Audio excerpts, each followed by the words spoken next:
Today we're going to talk about 5 things that really surprised me in the process of buying an airplane, and I think they will really surprise you too, so stick around. Let's pull out the plane.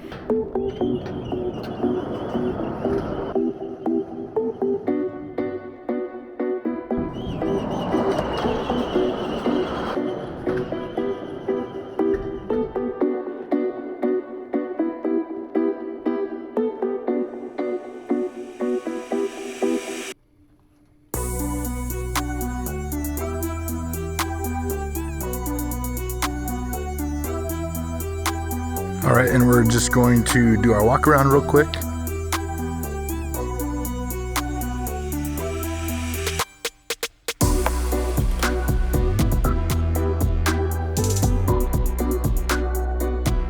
Rusted, busted, or broken.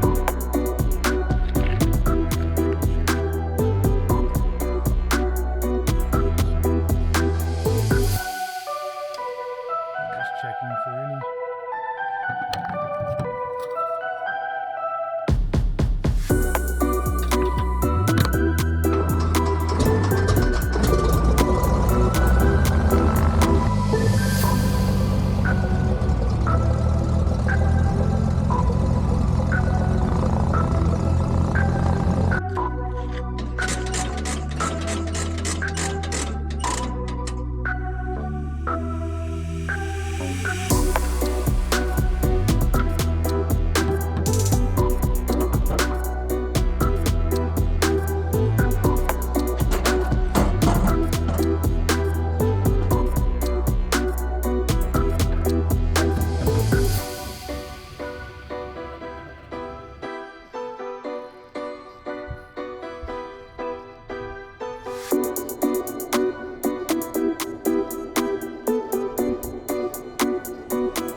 Let's look at our checklist here. Checklists are always important. After start, amp meter, check. Oil temperature's coming up. Fuel area traffic system 3585 Foxtrot correction. On that taxi, we'll actually back taxi runway 10. Fuel traffic.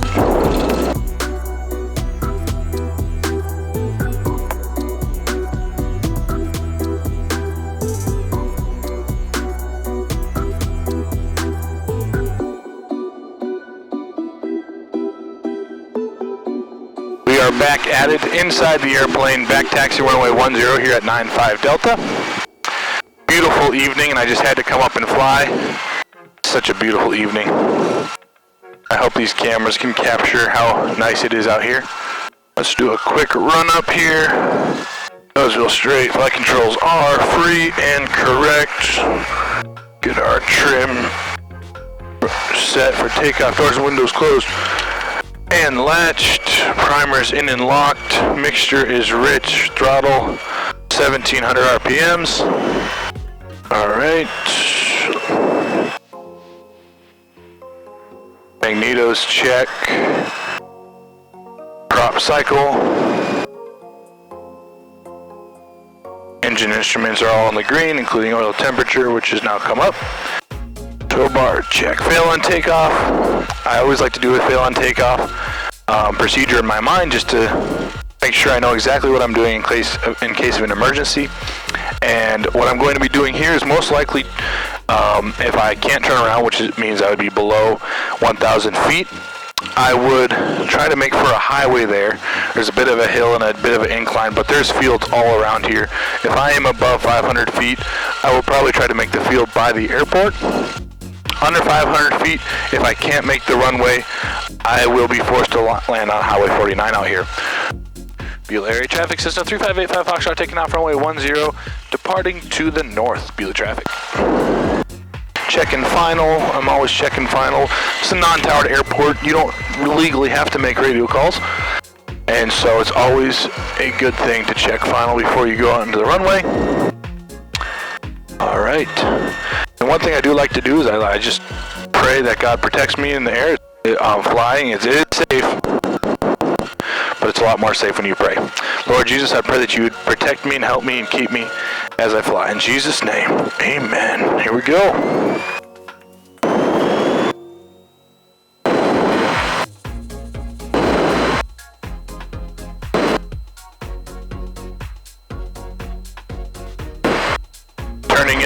here. Oh, it's such a beautiful night. Tap the brakes. Oh, it's so gorgeous tonight. Wow. So gorgeous. What a night to fly, huh? Climbing out nicely, and I like to wait until I get to 1,000 feet to pull back full power. If you watch any of my other videos, you'll know some of this stuff, but if not, now you know. If you haven't seen the one where I teach people how to land, that's a great video to go and watch. That's the thing about flying, is you never stop flying. You just never stop. As you're doing things, you may be talking, you may be doing whatever, you may be making espresso. That video will be up there somewhere. We made espresso, but we never stop flying. We never stop flying the airplane, and that's key right there for safety. So, all right, 3,500 feet. Get our cruise power settings going here. So yeah, today I just want to talk to you guys about 5 things that I think would really surprise you. They really surprised me when we were looking to buy our airplane. Actually, after we bought it, we kind of learned some things about flying. When we bought our airplane, none of us had really flown before. None of us had our pilot's license, and we were just buying an airplane just to see how it'd go, and we learned so much in the process, and I want to share 5 takeaways from that experience. The first thing that I realized when we were getting into flying it, after we bought the airplane, is that everything costs so much money. You know, we kind of went into this thinking it's like a car. You know, you just, when something breaks down, you just fix it and whatever. But as we started looking at things, we started realizing, no, there is a lot of cost. And then when we actually bought the airplane, we really realized there's a lot of costs. Something that in a car would maybe cost $300 in an airplane is going to cost maybe $3,000. And that sounds dramatic, but that's pretty close to accurate. I don't know if you can see these sun visors right here, but I'm not going to say any prices because they might change by the time you see this video.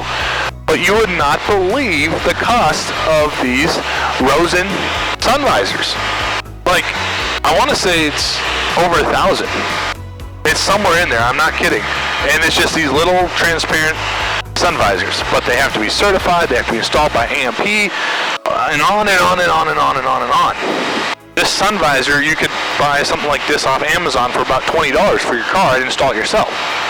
Not so with an airplane. And those types of things blew my mind, absolutely blew me away when a pilot friend of mine sat next to me and said, oh yeah, you see those sun visors? Those cost blah, blah, blah. And I'm like, what? Because they came with the airplane, I had no clue. So things like that will just blow you away, how much all the little things just cost so much money. And the second thing I want to talk to you about is how much the guy before you, the person who owned the plane before you, affects how much money you're going to be spending on the airplane. For example, if the guy before you didn't fly his plane for 4 years and, you know, all the oil in the engine kind of seeped down and corrosion or rust started to develop, that will very greatly affect how long the lifespan of your engine is. So your mechanic might be coming back saying, hey, you need an overhaul already, which is anywhere from $30,000 to $80,000. And you're like, but I have this many hours left on my engine. They say, well, I don't know. They're just coming back. It's just, the results are coming back and you need an overhaul. Well, that stinks. You know, you just bought a $100,000, $200,000 airplane, and now you have to put another $30,000 to $80,000 into it because the guy before you didn't take care of his stuff very well. And so it's not like a car where maybe someone didn't change out the transmission fluid and you have to stick a $4,000 transmission in there. $4,000 is what your annual maintenance cost generally is for an airplane, minimum, without any problems or extra things. That's just your annual and a few oil changes and whatnot. $4,000 at least. Anything else on top of that, you can just about imagine. And so the sins of the person who did it before you, maybe they cheaped out here, maybe they didn't do it quite right here, maybe they got by here. Well, guess who's paying for that? You are. Fortunately, you can check the logbooks and have a mechanic inspect all the logbooks and make sure that nothing like that is going to most likely happen, but you just never know. The third thing I realized is, you know, when we bought this airplane, the Cessna 182, our mission was to carry people to train in it and to go cross country a little faster than a 172. And the 182 is perfect for all those things. It filled that mission perfectly. But what I realized is that I very rarely actually carry other people. If your mission, you think you want to carry 4 people, well, maybe sit down and think about that again, because there are some very fast and capable airplanes with better fuel burn, etc., that only carry 2 people. And just think about 4 people for a while and think, will I really carry 4 people? I think I can count on one hand the amount of cross-country trips I've had with 4 people. Usually it's 2. I wish it was more. I love carrying people around. I love sharing the experience of flight. But 80% of the time, if not more, it's 2 people. I'm flying me and my dad are flying somewhere. Me and an instructor are flying somewhere. Me and my brother are flying somewhere. Me and my friend. But it's very rarely more than 2 people. What is your actual mission? I'm going to start a turn here on the autopilot. I don't know if you guys can see the lake over here, but it's beautiful. Oh, it's so gorgeous. What a night. Piper 2378 Bravo is 2 mile final, runway 13 Garrison. Touch and go. What a night for flying. This is, I hope my camera out on the wing is catching this beautiful sight. Let's see if I can get this camera up here to catch some of this beauty.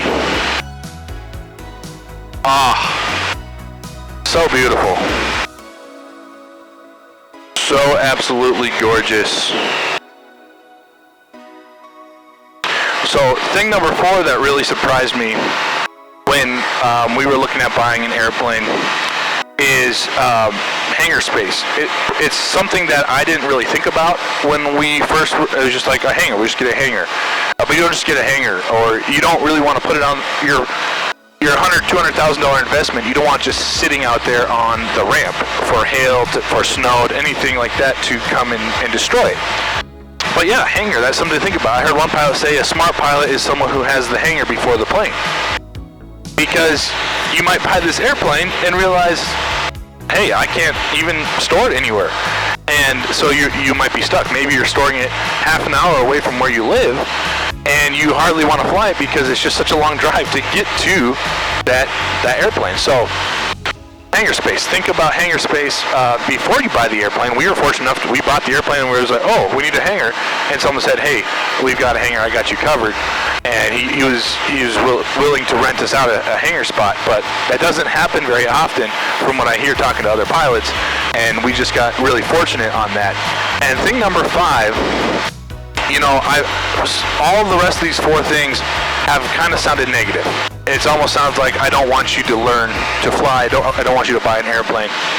But that's not it at all. Thing number 5 is really how, you know, I'm really surprised at how much I love doing this.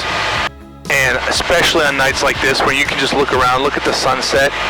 Oh, it's so gorgeous. And again, I hope I caught it on camera for you guys. But how much I just love doing this. And I just know that if you get into it, you're going to love doing it too. And I would fly everywhere if I had the money. You know, avgas is expensive. The thing about it is like I said, 4 people is a weird number. Seems like I always have 5, 6, 7 people going places that I'm going, and so flying just doesn't make sense a lot of times. But if I had the money, if I had the airplane, I would fly absolutely everywhere because I love it, and it just is so worth it to me to fly. That's how much is worth it. That's a big one. We're going by some coal mines here and the gasification plant, and so I'll share this with you on our way back, and then stick around for the landing. Thanks for watching. This has been The Aviator.